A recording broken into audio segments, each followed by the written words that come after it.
Majority వస్తుందండి. 90% సీట్లు కైసం శ్రీనివాస్ రెడ్డి గారు చేసుకోగలుగుతున్నాం ఈరోజు. గుడ్ మార్నింగ్ అండి. Municipal good morning. ఎన్నికలు, కార్పొరేషన్ ఎన్నికల వేళ నిన్న ఏదైతే ఈ సభలో, మిర్యాలగూడ సభలో సీఎం రేవంత్ రెడ్డి చేసిన కమెంట్స్ ని మీరు ఎట్లా చూస్తున్నారు? అండ్ ఇంకొకటి, జాతిపిత అంశం మళ్ళీ తెరపైకి వచ్చింది, మళ్ళీ నిన్న సీఎం రేవంత్ రెడ్డి మాట్లాడడం వల్ల. సో ఏంటి అసలు ఈ జాతిపిత అనేది మెయిన్ రాజకీయ ఎజెండాగా మారిపోతుందా ఇప్పుడు? అంటే ఇది జాతిపిత అనేది ముఖ్యమంత్రి మాట్లాడడం రాజకీయంగా అది చర్చగా మారడం అనేది నవ్వాలా ఏడవాలా అర్థం కాని పరిస్థితి. అసలు చర్చించాల్సిన అవసరం కాని దాన్ని చర్చగా మార్చినటువంటి పరిస్థితి, రాజకీయ దౌర్భాగ్యం ఈరోజు తెలంగాణలో ఉందని చెప్పుకోవాలి. దాని నుంచి కామెంట్ చేయాలంటే కష్టమే. జాతిపిత ఎవరు ఏంది?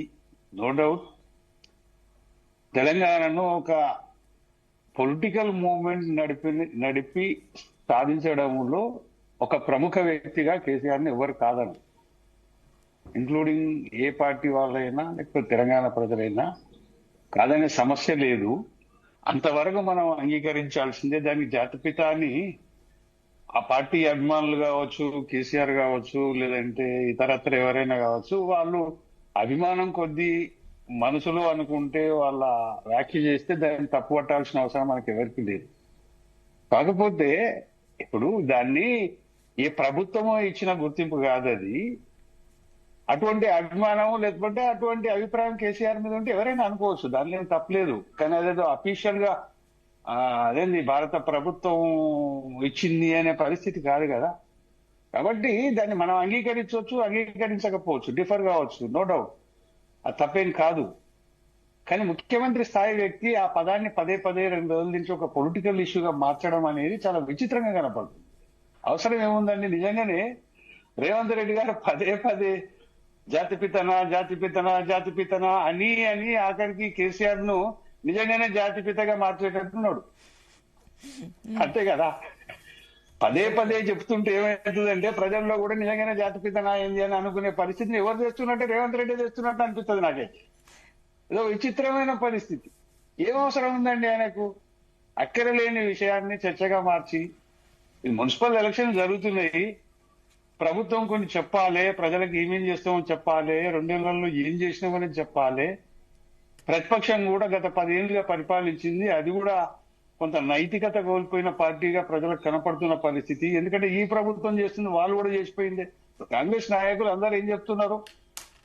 గత 10 సంవత్సరాలుగా జరిగిన పరిణామాలు, ప్రభుత్వంలో జరిగిన పరిణామాల దృష్ట్యా మా ప్రభుత్వం పరిస్థితి ఇట్లుంది, అన్నింటినీ ఫుల్ఫిల్ చేయలేకపోతున్నామని వాళ్ళు చెప్తుంటారు. అంటే ఓవరాల్ గా జరిగింది ఏంది తెలంగాణ వచ్చిన తర్వాత ఈ 12 సంవత్సరాల్లో అంటే ప్రజల ఎక్స్పెక్టేషన్స్ ప్రకారంగా జరగలేదు అనేది అందరూ అంగీకరిస్తున్న మాటే, అంటే డౌట్ లేదు.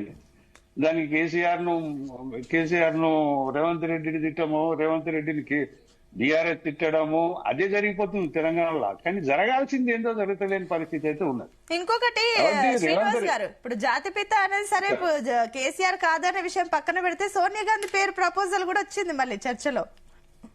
ఇప్పుడు ఆయన కాంగ్రెస్ ప్రభుత్వ ముఖ్యమంత్రి అండి. కాంగ్రెస్ అధినేత్రి గురించి ఆయన చెప్పుకోవడం మనమేమి, ఆయన వ్యక్తిగతంగా చెప్పుకుంటుండే కానీ అధికారికంగా తెలంగాణ ప్రభుత్వం తరఫున సర్టిఫికేట్ ఇస్తుండనైతే నేను అనుకోను. ఎందుకంటే అట్లా సర్టిఫికేట్ ఇచ్చే రైట్ నిజంగానే రేవంత్ రెడ్డికి ఉండొచ్చు, ఉంటే మరి ఇవ్వాలి. మరి బహిరంగ సభలలో సోనియా గాంధీని జాతిపిత అనడం ఆయన ఒక పొలిటికల్ మైలేజ్ కోసం అంటున్నాడు తప్ప, తెలంగాణ ప్రభుత్వ అధికార పత్రంలో సోనియా గాంధీ తెలంగాణ జాతిపిత అని ఒక బిరుదును అంకితం చేస్తుండనంటే అది వేరు. చేస్తుండా? మరి అట్లా చేస్తలేడు కదా. అది పబ్లిక్ మీటింగ్ లో చెప్తుండే. ఆయన ఇంటెన్షన్ ఏంది? తెలంగాణ ఇవ్వడంలో ఒక రాజకీయం, సాహసోపేతమైన రాజకీయ నిర్ణయం సోనియా గాంధీ తీసుకుంది అనేది ప్రజలకు గుర్తు చేయడానికి అంటుండే. అంతే తప్ప నిజంగానే ఒక సర్టిఫికేట్ ఇస్తుందా అంటే ఇస్తలేడు. అంతే కదా. ప్రొఫెసర్ జయశంకర్ గురించి తెలంగాణలో ఏ పార్టీ అయినా ఓన్ చేసుకుంటుంది, ఏ పార్టీ అయినా చెప్తుంది. వీళ్ళు పొలిటికల్ డైలాగులలో చెప్తున్నారు తప్ప నిజంగానే అధికారికంగా ఏదైనా రాజపత్రం ఇస్తున్నారా? సోనియా గాంధీ కానీ, చనిపోయిన జయశంకర్ కానీ, ఇంకెవరికైనా కానీ ఇస్తున్నారా అంటే ఏమీ లేదే. అటువంటి పరిస్థితి కూడా మనకేం కనపడతలేదు.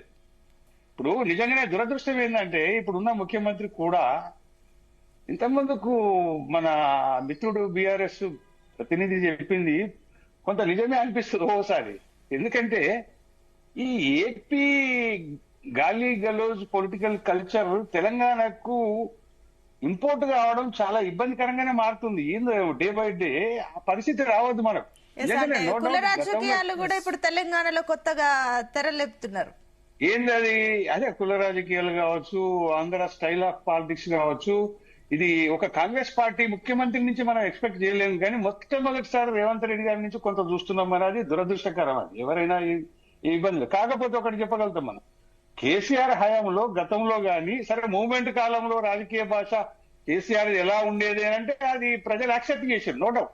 అదొక ఎమోషన్, అదొక సమస్యకి సాల్వేషన్ కోసం కేసీఆర్ ఆ రోజు ఏం మాట్లాడినా కానీ ప్రజలు సమర్థించిన పరిస్థితి. కానీ ఆఫ్టర్ దట్ ప్రభుత్వంలోకి వచ్చినాక కేసీఆర్ కూడా చాలా అంటే తగ్గించాడు. కేసీఆర్ ఏంటంటే నో కేసీఆర్ కూడా ఏంటంటే వ్యక్తిగతంగా కాకుండా ఒక సమూహాన్ని విమర్శించుతాడు. సన్నాసుల్లారా, దద్దమ్మల్లారా ఇలాంటి పదాలు వాడాడు. అంతే. కాకపోతే ఒక పర్సనాలిటీని కాకుండా ఓ గుంపును అనేవాడు, లేదంటే ఒక సమూహాన్ని అనేవాడు. ఇప్పుడు ముఖ్యమంత్రి రేవంత్ రెడ్డి గారు ఏంటంటే పర్టికులర్ పర్సన్ మీద కామెంట్ చేయడం అనేది డిఫరెన్స్ కనపడుతుంది మనకు, అంతే. ఇంకొకటి ఏంటంటే ఆ రెండోది టైంలో అంత కేసీఆర్ అన్నప్పుడు కూడా ఇప్పుడు చాలా మందిని ఇట్లా సన్నాసులు దద్దమ్మలు అన్నా కూడా నవ్వుకొని వదిలేశారు, కానీ అంత సీరియస్ గా ఎవరు పట్టించుకోలేదు. పట్టించుకున్నా కూడా ఒకటి ఇద్దరు మందే ఉండొచ్చు, ఇంత ఎక్కువగా నెగిటివిటీ రాలేదు. నో డౌట్ పవర్ లోకి వచ్చిన తర్వాత 10 ఏళ్లలో ఆ మూమెంట్ కాలం ధోరణి, ఆ వ్యాపకం కేసీఆర్ లో పూర్తిగా పోలే. అప్పుడప్పుడు ఆయన కూడా నోరు జారలేదని మనం చెప్తలేము, కానీ జారినా గానీ ఒక గుంపునో, ఒక సమూహాన్నో, ఒక పార్టీనో అనేవాడు, కానీ వ్యక్తులను బట్టి మాట్లాడినట్టు మనం చూడలేదు. కాకపోతే దురదృష్టం ఏంటంటే ఇప్పుడు రేవంత్ రెడ్డి గారు ఈ వ్యక్తుల మీద నడుస్తుంది. నిజంగానే అది వ్యక్తి పార్టీ కూడా బీఆర్ఎస్, అది వేరే విషయం. వ్యక్తి పార్టీ, ఒక కుటుంబ పార్టీ అని నువ్వు విమర్శ చేస్తున్నావు, తప్పేం లేదు, అది నిజమే కావచ్చు. అయినా కూడా ఒక ముఖ్యమంత్రి స్థాయి వ్యక్తి ఒక వ్యక్తిని పర్సనల్ గా క్రిటిసైజ్ చేయడం అనేది ఆయనకు కూడా శోభనీయదు. ఎందుకంటే ఈ రాష్ట్రానికి ముఖ్యమంత్రి, ఒక పార్టీ నుంచి ముఖ్యమంత్రి, ఒక జాతీయ పార్టీకి సంబంధించిన ముఖ్యమంత్రి, కానీ పొలిటికల్ కల్చర్ ను పక్క రాష్ట్రం కల్చర్ గా మార్చకుంటే ఆయనకే మంచిది. ఎందుకు చెప్తున్నా ఈ విషయం అంటే, నిజంగానే నిన్న మిర్యాల కూడా సభలో నేను వినలేదు, వార్తల్లో చూసిన నేను. చాలా దురదృష్టం అట్లా మాట్లాడడం. నువ్వు ఫలానా రావుకు జాతిపితవా, ఫలానా రావుకు జాతిపితవా, ఫలానా రావుకు జాతిపితవా, it is not correct. Telangana అనేది నాన్ క్యాస్ట్ బేసిస్ లో పాలిటిక్స్ ను ఎక్కువ ఇంట్రెస్ట్ చూపిస్తుంది. ఈ style of Andhra style of politics కాదు. ఓకే, ఇది దురదృష్టకరం. అట్లా జరగకూడదు. ఎందుకు ఆయన కేసీఆర్ రేవంత్ రెడ్డి అట్లా పోతుండో ఏమో, అక్కడ అదే జరుగుతుందిగా, ఇక్కడ తెలంగాణ కూడా అదే. It is Telangana is entirely different from Andhra Pradesh. దాన్ని గుర్తుపెట్టుకోవాలి. పదే పదే ఆ పాత పార్టీ, ఆ వాసనలు, లక్షణాలు ఆయనకు మంచివి కావండి. తెలంగాణ యాక్సెప్ట్ చేయదు. ఆయన ఈ విషయం అర్థం చేసుకోవాలి.